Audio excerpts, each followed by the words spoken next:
Episode 9 brings things back to 7 weeks ago when all the fun began. We're on the Scopuli near that asteroid, where Julie is really settled in among the OPA. It takes a lot to be referred to as a belter by that crowd. Again, this is the OPA, and she is from Earth money.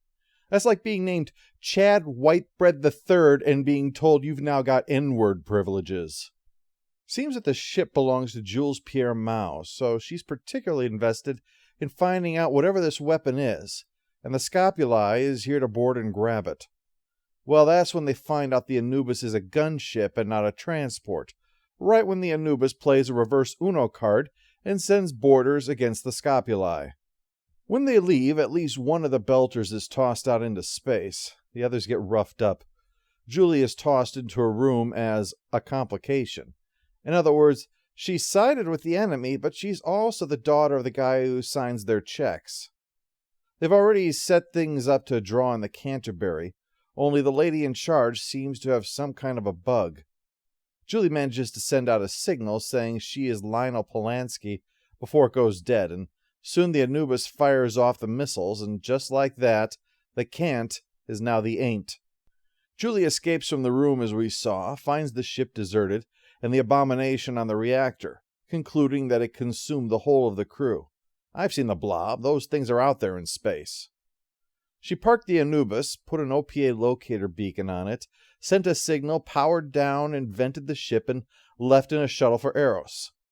Throughout this, we've also seen bits of Miller as he's working the case, piecing it together, showing how he's catching up with her. Only that doesn't seem like a good idea, as she is seen on Eros looking like shit. Worse than shit. Like if shit had a case of the shits, that's the kind of shit she looks like. We'd seen her on the Anubis touch some of the goop by accident, and now it's clearly affecting her. Not enough that she can't rob a guy so she can get a room in the Blue Falcon. But no one comes for her. She turns off the lights and smashes the ones that she can't in a desperate attempt to stop the body horror. At the end, she's babbling about the Razorback and somehow sees Miller with the necklace and the bird from outside her window. At almost the halfway point of the episode, we catch up with the five arriving to find her icky corpse. Holden has to stop Miller from touching the body. That sounds creepy when I put it that way, but I can't think of a better way to express it. It's likely that Miller will catch whatever did this to her if he touches her, so yeah, let's not do that sort of thing. Semi, Miller's cop buddy, is waiting downstairs. Drop him. Not happening. Easy. Not sure who's having the worst day. Miller comes out to tell him what happened, and the rest just leave, Semi getting the sense this isn't worth the arrest. Semi is still in the lobby when some guy and a whole mess of goons show up about Julie Mao. Seems he's in charge of CPM, the corporate cops out here, and the ones who are so crooked, remember? Well, this is starting to come together too. Suffice to say that while this guy is a criminal, it's not in the sense you normally think. The thing he wants to take from you... ick. In an out-of-the-way spot, a very bothered Miller asks why they were following Julie's trail, and on mention of the Anubis, grabs Holden and tosses him against a wall, demanding answers. Well, what he didn't count on was Amos not giving a flying fuck. As far as he's concerned, the only thing to do right now is leave, and Alex is all for that. The two even start back now to get the ship prepped to depart. They can come when they're done seeing who's got the biggest dick. And sorry, Holden, but an entire show was built around the fact Miller wins. On Earth, Avasarilla goes to the home of the late ambassador, only his widower is not happy to see her. Seems that after what happened, he made up a consulting job, went on trips just to pretend that he was somehow still doing something. That's very tragic. Still, and I'm sorry to have to be the asshole here, he did bring it on himself. He wasn't performing his ambassadorial duties when he spoke to Mars. No one asked him to back-channel on this or anything. He was working for Martian interests on his own initiative. She manipulated him, yes, but she manipulated the fact that he would use his inside diplomatic knowledge for Mars. He's not a victim so much as someone who passed information to the other side in a way that was entirely predictable. She asks to say goodbye, but it's really an excuse to take something from his desk. Ooh, maybe she can access the internal memory to figure out what they wrote. Back on Ceres, the guy in charge begins collecting samples from the corpse, determines there's enough here to do the job, and then calls up his boss with the bad news. You know that super advanced bioweapon we've got? Yeah, there's a good news, bad news thing on that. The good news is we found it. The bad news is we found it in the corpse of your daughter. Kids today, am I right? Well, the thing now has a name, the protomolecule, and after success on Phoebe, yep, we're calling that a success.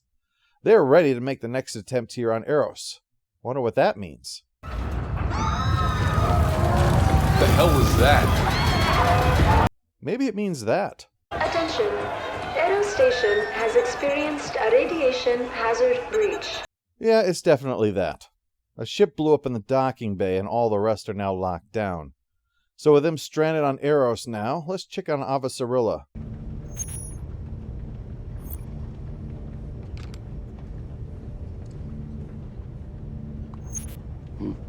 Holy crap, I was seriously joking when I brought that up. I wonder if I had some kind of psychic ability, but I've made too many horrible decisions to justify that.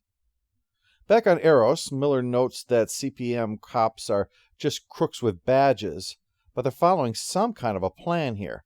A plan for this specific situation. And you don't have a plan for a ship blowing up unless you're planning to blow one up. Or if you're Batman. Miller spots that head honcho and goes to follow, and despite Naomi's assertion that this isn't Holden's fault, Holden insists on going with him. Whatever's happening, he wants answers, wants to know what all their shipmates died for, and wants to have top billing on this series. As they're being directed towards the shelters, the people are being injected with what they're told is iodine. But Miller and Holden are too busy to get their injections. They have a disagreement. Holden is interested in the fact that the people in armor are dressed the same as the ones who boarded the Doniger, and Miller's interested in seeing how far their boss's brains will splatter when he shoots him in the head. They nearly get rounded up because of their fighting, but Miller talks his way out of it. Come on. He's very persuasive. Meanwhile, Fred Johnson is preparing himself to give a speech, to tell everyone about the approaching ship coming to arrest him in the mistaken belief he had something to do with the attack on the Doniger. He sends along the raw data from the data cube so everyone can see for themselves that these were advanced stealth ships, not OPA, whose idea of advance is sometimes the toilets work. No, the data proves conclusively that they were built on Earth. You could tell because the pieces came from 16 districts that were up for grabs in the next election. Back on Ceres, the cop they captured finally says the guy in charge is a scientist named Dresden. Remember way back with that water thief, the one who later got tossed out the airlock by his uncle before he threw rocks at the Martians? Miller chastised him for operating in another gang's territory, but the kids said they were all gone. And that guy who literally nailed Havelock to the wall, he said he was leaving too. They were all coming here for a deal no one could refuse. First setting up all these cameras, and then, when this happened, to carry out the plan, which involves those shelters. Holden wants to let the people out. Hey, you're welcome to try. You said you were a cop. You a cop like him? Oh, it hurts because it's true. The goon knows that if he's seen bringing them there, they'll all be shot. Jesus, Miller. Get this poor officer some help. Holden is probably pining for Amos's soft touch right now. Things are particularly strained where Naomi, Amos, and Alex are right now. And for once, it's got nothing to do with them. The goons are being rough with the crowds. Semi steps in.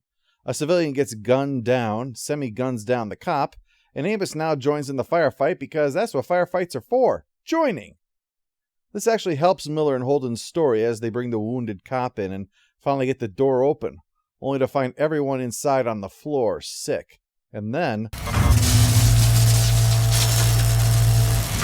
oh, that's not a comforting sound. That's not a sound to get you out of bed in the morning unless you want to greet the day with a scowl. Holden says they just got hit with a fatal dose of radiation. Well, hope there weren't any vacation plans after this, Miller. What will happen? Let's find out with the final episode of Season 1 of The Expanse.